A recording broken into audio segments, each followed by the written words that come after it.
Yang mesin sabun tu dah ada kat Muar lah. Dia suruh aku pergi Muar semata-mata nak beli apa? Sabun mesin tu. Tak nak aku. Muka ganas-ganas macam ni, tengok baju colour jengkik. Topi pula macam ni nak beli sabun tu. Tak nak aku. Ya sayang, abang dekat ni lah mesin sabun. Nak beli sabun kan? Dia RM1 untuk 500ml. Kat sini dia ada bau bunga yang warna pink tu. Bau bunga. Dia warna pink. Lepas tu dia ada bau dobi yang warna biru tu. Kalau nak yang lagi baik yang ni, bau lavender ni. Dia ni premium tau. Bau lavender ni yang ramai orang ambil tu. Sayang nak yang mana? Tiga-tiga. Boleh. Okey, boleh. Hello. Yalah, mesin sabun yang depan dekat sebelah kedai mamak tu, yang dekat TF Value Mart tu, dekat Muar tu. Dekat depan kedai Dobi tu. Ni Bubble Lab ni. Dia ada lagi satu. Betul. Dekat Bukit Gambir.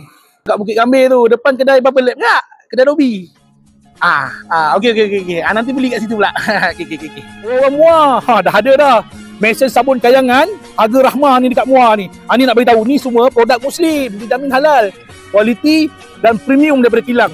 Yang penting dia kan, 5 dalam 1. Dah tak payah pakai pelembut ni, dah tak payah pakai dah. Satu rumah bau harum. Aku beli sabun ni bukan sebab aku takut bini, sebab dia yang basuh baju aku. Cakap dengan siapa tu? Jom balik ke Malang.